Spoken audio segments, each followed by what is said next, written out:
Capítulo 8. La pelea junto al farol. Así que eres emperatriz, ¿no? Ya lo veremos, dijo una voz. Luego otra voz gritó: ¡3 hurras por la emperatriz de Colney Hatch! Y varias voces se le unieron. Un cierto sonrojo apareció en el rostro de la bruja, y ésta hizo una leve reverencia, pero las aclamaciones se apagaron para dar paso a estruendosas carcajadas y comprendió que solo se burlaban de ella. Su expresión se alteró y pasó el cuchillo a la mano izquierda. Luego, sin advertencia previa, hizo algo que resultó un espectáculo terrible. Con agilidad, como si fuera lo más normal del mundo, alargó el brazo derecho y arrancó uno de los brazos del farol. Puede que hubiera perdido algunos poderes mágicos en nuestro mundo, pero no había perdido la fuerza. Era capaz de romper una barra de hierro como si se tratara de una barrita de azúcar. Arrojó su nueva arma al aire, volvió a atraparla, la blandió e instó al caballo a que siguiera adelante. «Ahora es la mía», pensó Diggory. Se introdujo a toda velocidad entre el caballo y la barandilla y empezó a avanzar. Si al menos el animal se quedara quieto un instante, podría sujetar el talón de la bruja. Mientras corría, escuchó un escalofriante estrépito y un golpe sordo. La bruja había descargado la barra sobre el casco del jefe de policía. El hombre se desplomó de golpe. «¡Deprisa, Diggory! ¡Hay que detener esto!», dijo una voz junto a él. Era Polly, que había bajado corriendo en cuanto le permitieron levantarse. «Eres una amiga de verdad», dijo Diggory. «Sujétate a mí con fuerza. Tendrás que encargarte tú del anillo. Amarillo, recuerda. Y no te lo pongas hasta que grite». Se oyó un segundo estrépito y otro policía se desplomó. Un enojado rugido surgió de la muchedumbre. «¡Derribadla! ¡Tomad unos cuantos adoquines! ¡Llamad a los militares!». De todos modos, la mayoría se alejaban tanto como podían.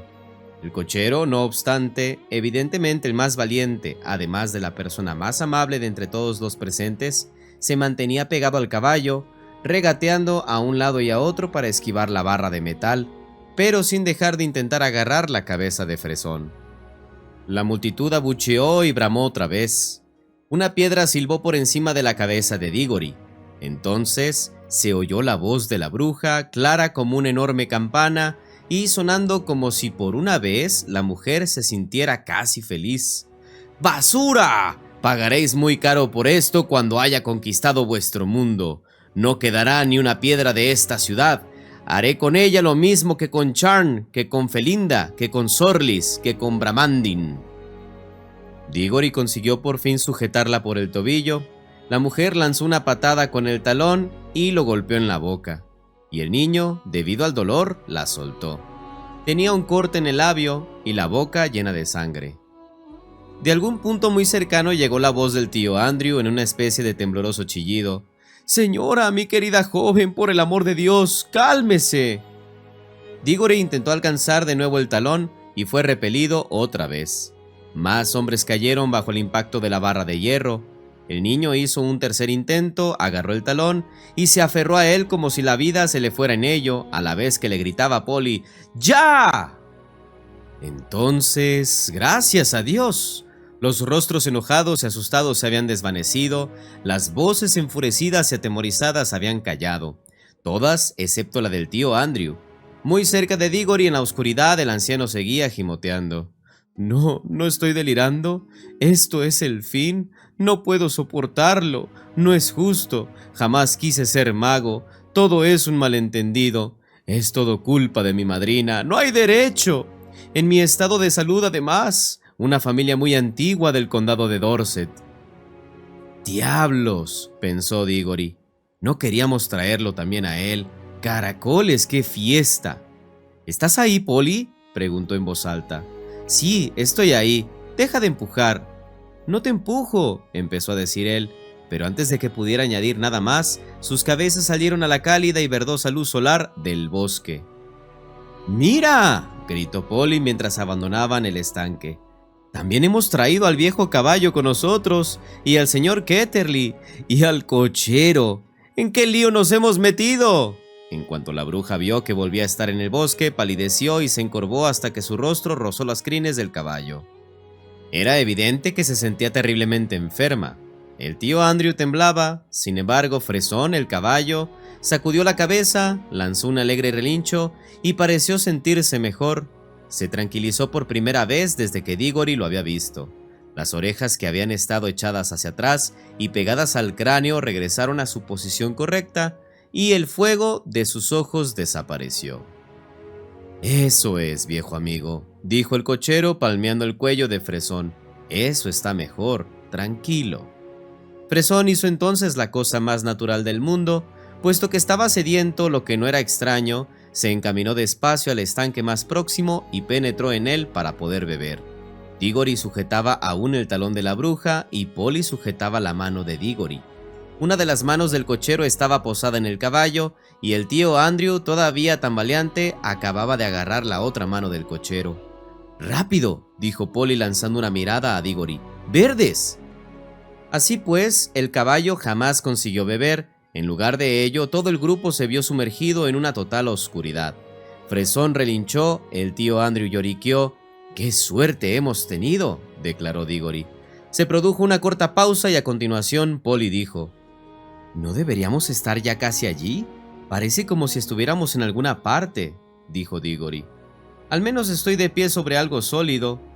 «Vaya, también yo ahora que lo pienso», asintió Polly. «¿Pero por qué está tan oscuro, digo yo? ¿Crees que habremos entrado en el estanque equivocado?» «A lo mejor esto es Charn», indicó Diggory. «Solo que hemos regresado en plena noche».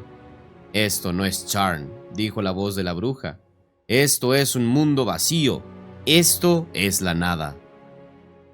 Y realmente resultaba extraordinariamente parecido a la nada.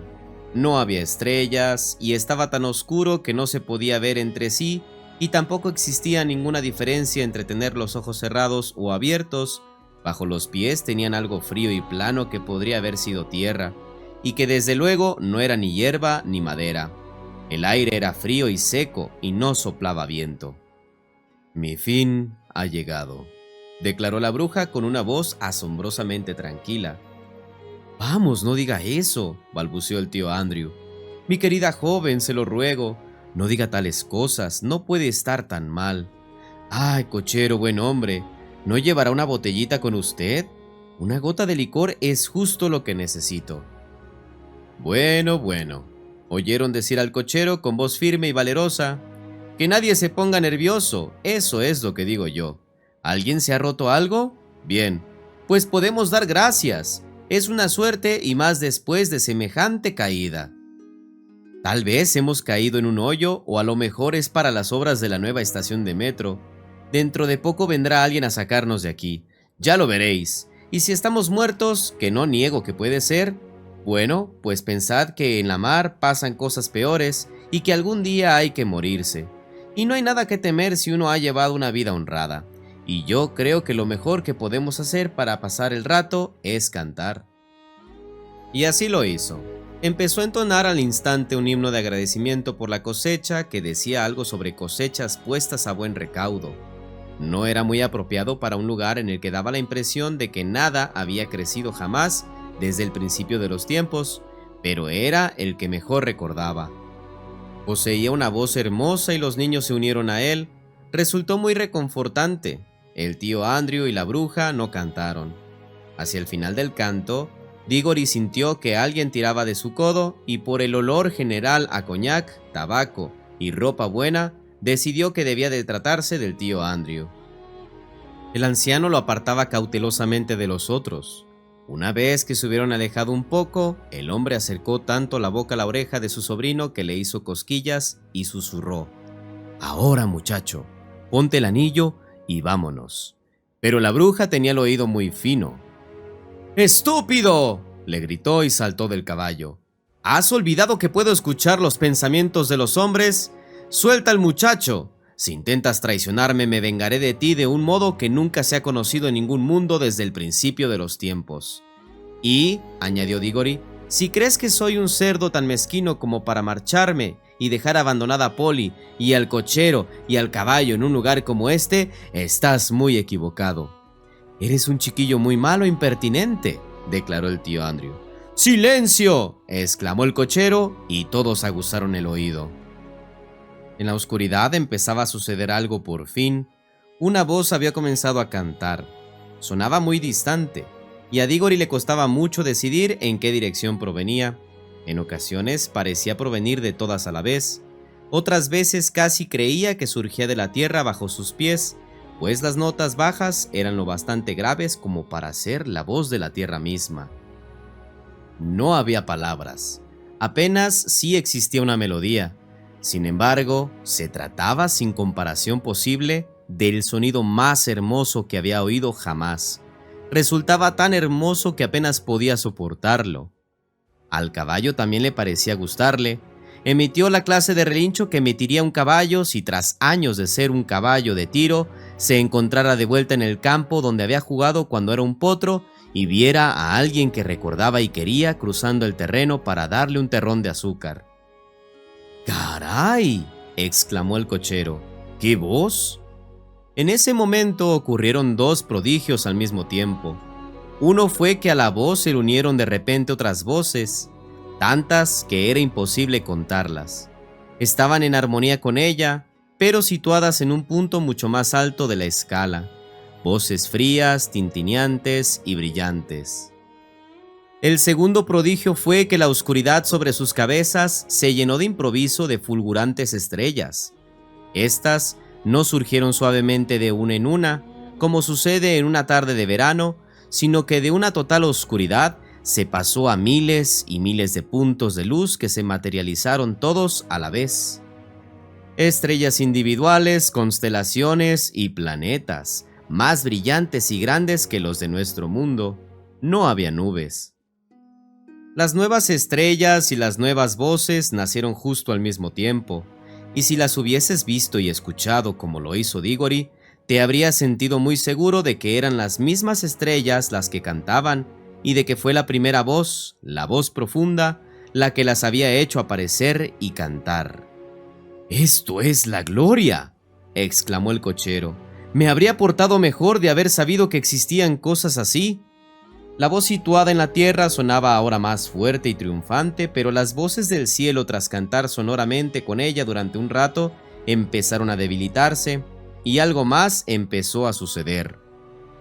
A lo lejos y cerca de la línea del horizonte, el firmamento fue tornándose gris, y comenzó a soplar una suave brisa muy fresca. Justo en aquel punto, el cielo adquirió poco a poco una tonalidad más clara, y se pudieron distinguir las formas de colinas que se recortaban oscuras contra él. La voz no dejó de cantar ni un solo momento. Pronto hubo la luz suficiente para que pudieran verse los rostros. El cochero y los dos niños estaban boquiabiertos y les brillaban los ojos. Escuchaban embelesados el sonido y daba la impresión de que les recordaba algo. El tío Andrew también estaba boquiabierto, pero no de alegría. Parecía más bien como si su barbilla se hubiera desencajado del resto de la cara. Tenía los hombros encorvados y le temblaban las rodillas. No le gustaba la voz, y si hubiese podido alejarse de ella introduciéndose en el interior de la madriguera de una rata, lo habría hecho. Por su parte, la bruja parecía comprender la música mucho mejor que ninguno de ellos. Tenía la boca cerrada y apretaba con fuerza los labios y puños. Y desde el mismo instante en que se inició la canción, había percibido que todo aquel mundo estaba lleno de una magia distinta de la suya y más poderosa, y lo odiaba. Habría hecho pedazos todo el mundo, o todos los mundos, si con ella hubiera podido detener la canción. El caballo permanecía ahí, con las orejas bien erguidas, al frente y en movimiento. De vez en cuando resoplaba y pateaba el suelo, y ya no parecía un viejo y cansado caballo de cabriolé. En aquellos momentos era fácil creer que su padre había participado en batallas.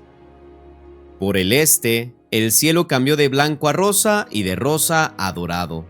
La voz creció y creció hasta que todo el aire se estremeció con ella, y justo cuando alcanzaba el sonido más potente y glorioso que había producido hasta el momento, el sol se alzó.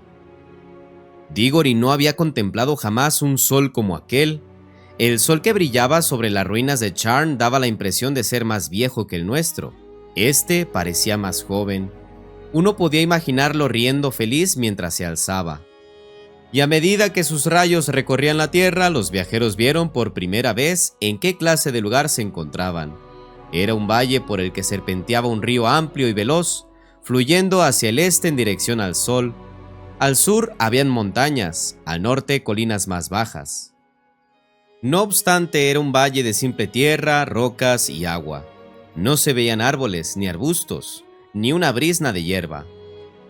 La tierra tenía muchos colores, colores frescos, cálidos e intensos que hacían que uno se sintiera emocionado, hasta que vieron al cantor y entonces olvidaron todo lo demás.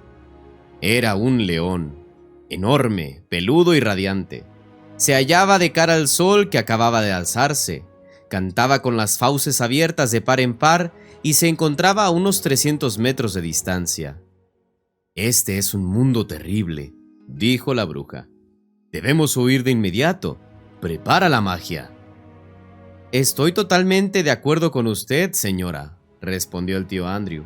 «Es un lugar de lo más desagradable, completamente salvaje. Si fuera más joven y tuviera un arma...» «¿Cómo?», dijo el cochero. «No pensará dispararle, ¿verdad?» «¿Y quién querría hacerlo?», intervino Polly. «Prepara la magia, viejo estúpido», ordenó Jadis. «Desde luego, señora», respondió el tío Andrew con astucia. «Debo tener a los dos niños a mi lado, en contacto conmigo. Ponte el anillo de vuelta a casa, Diggory». El anciano deseaba marcharse sin la bruja. «Ah, son anillos, ¿no es eso?», exclamó la mujer. Habría introducido las manos en el bolsillo del niño en un santiamén, pero Diggory agarró la mano de Polly y chilló. «Id con cuidado. Si cualquiera de vosotros se acerca medio centímetro más, los dos nos esfumaremos y os quedaréis aquí para siempre». «Sí, tengo un anillo en el bolsillo que nos llevará Polly y a mí a casa. Y fijaos, tengo la mano preparada, así que mantened la distancia». «Lo siento por usted», miró al cochero, «y por el caballo, pero no puedo evitarlo. En cuanto a vosotros dos», miró entonces al tío Andrew y a la reina, «los dos sois magos, de modo que tendría que gustaros vivir juntos». «¡Silencio!», indicó el cochero. «Quiero escuchar la música». La canción acababa de cambiar.